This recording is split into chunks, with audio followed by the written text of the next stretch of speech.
Good evening, my friends. It's Miss Patty at Samuel's Public Library, ready to read to you two Goodnight stories. I hope your day has been full and fun and special. I'm kind of liking these cooler days that we're enjoying.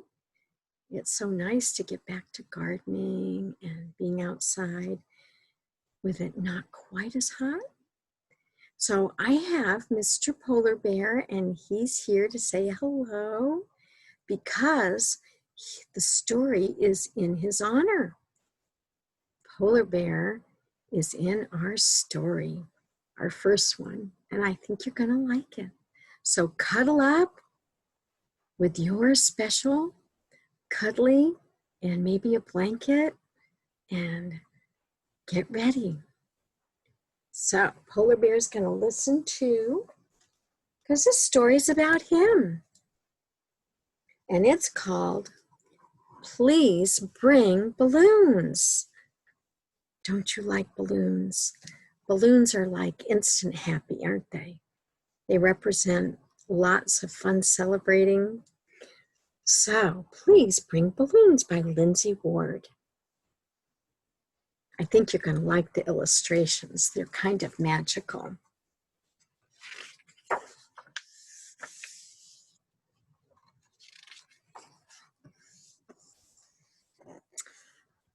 It appeared unexpectedly, peeking out of Polar Bear's saddle, a hint of paper. Do you see? Where is it? Right there, a little piece of paper.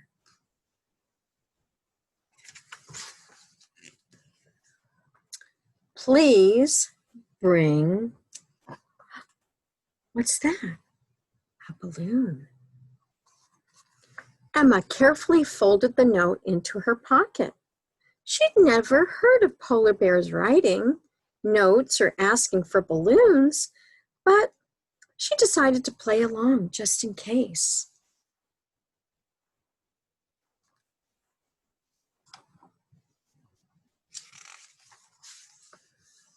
The next morning, Emma stopped by the carousel on her way to school and tied a single balloon to the Polar Bear's saddle.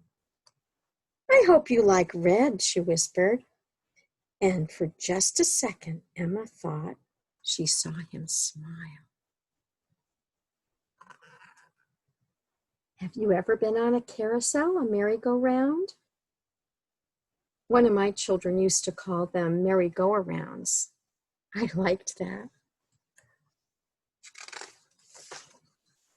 When Emma went back to her carousel that afternoon, the red balloon was still there with something tied to it.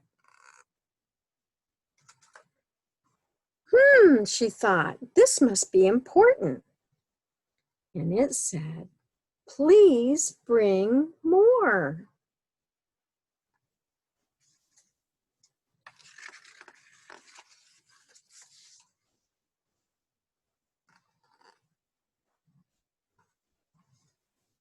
I think she did.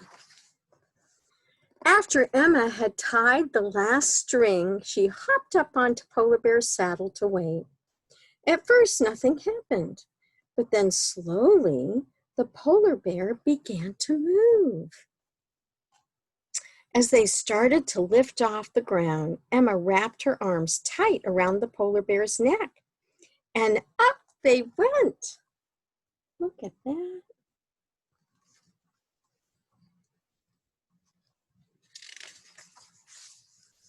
They flew higher and higher. A girl, a polar bear, and a cloud of brightly colored balloons.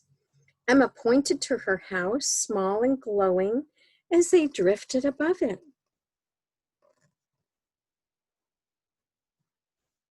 Farther and farther they went toward the North Star. The North Star is usually the first star you see at night, right? As the wind began to blow stronger and colder, Emma snuggled her face into the polar bear's fur until everything below disappeared.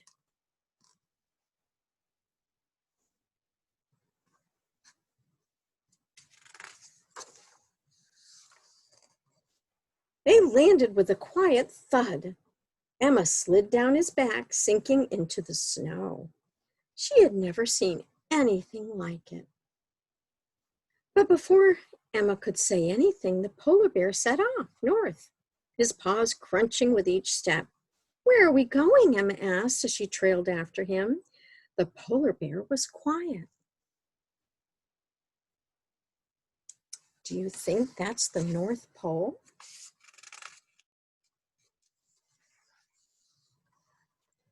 They floated on icebergs, scaled icy mountains, and trudged through knee-deep snow. Emma was thankful she had worn her boots.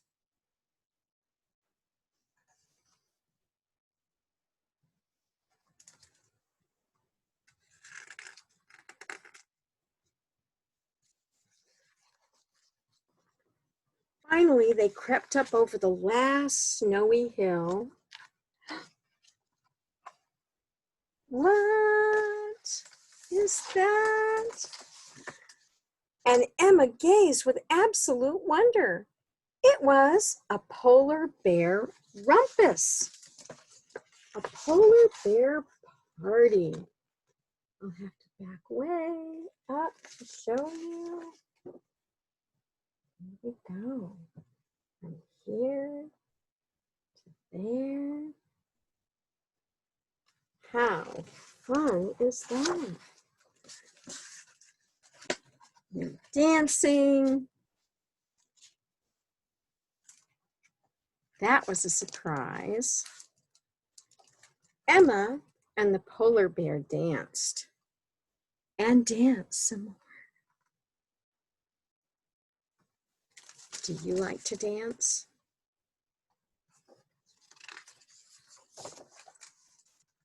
It was after midnight when the sky opened with snow, each flake lightly kissing Emma's nose as it fell. It had been a perfect adventure. Emma and the polar bear waved goodbye as the iceberg slid into the night.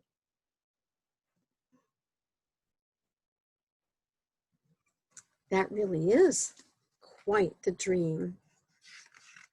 Since we're having summer and she dreamed about going somewhere wintry, huh? Emma slept on the polar bear's back as they floated home and didn't even wake up when he tucked her into bed.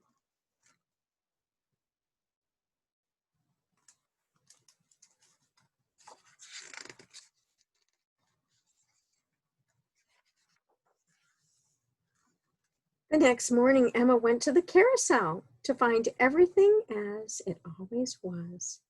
No sign of any balloons. It says Grand Carousel closed. Even if it wasn't real, it was the best adventure I've ever had, Emma whispered as she hugged the polar bear.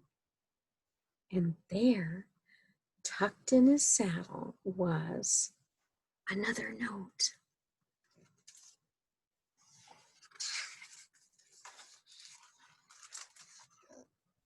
And it says, "Please bring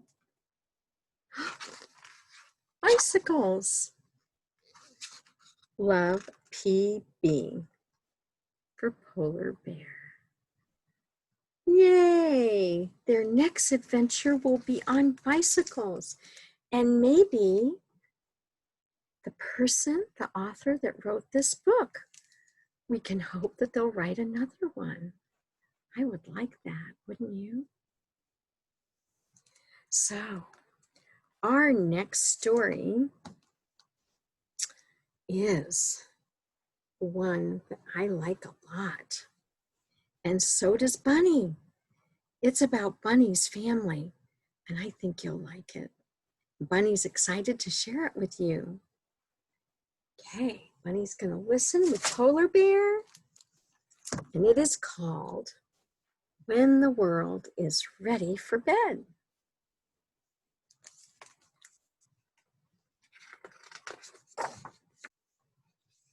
By Jillian Shields. When the world is ready for bed, the sky grows dark, the sun glows red. We've had some beautiful sunsets, haven't we? Have you seen our sun glow red with big pink clouds? I have too.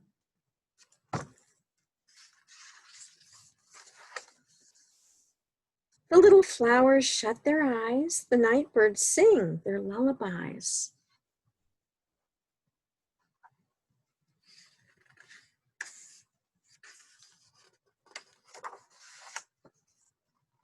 Supper's ready in the pot. Come and eat it while it's hot.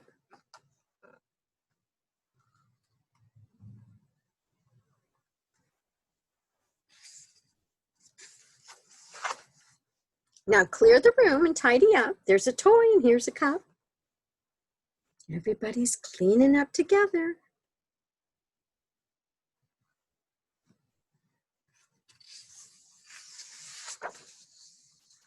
Let's all talk about the things you've done. All the laughter and all the fun. Isn't that fun at the end of the day to talk about it with your family? All the fun adventures of the day. Brush your teeth and comb your hair. Fold your clothes upon the chair.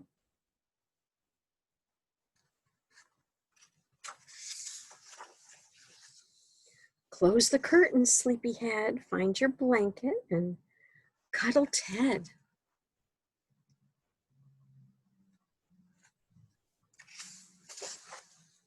Pictures, stories, one last look at the tales in one last book.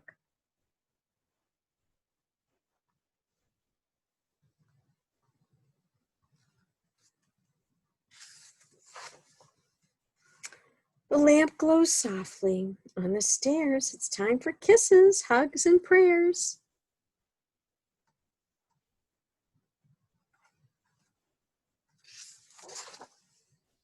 And look, a star is shining bright to guard you in the dreaming night.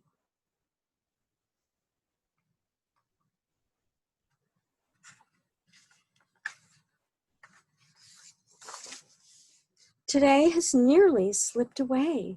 Tomorrow brings another day.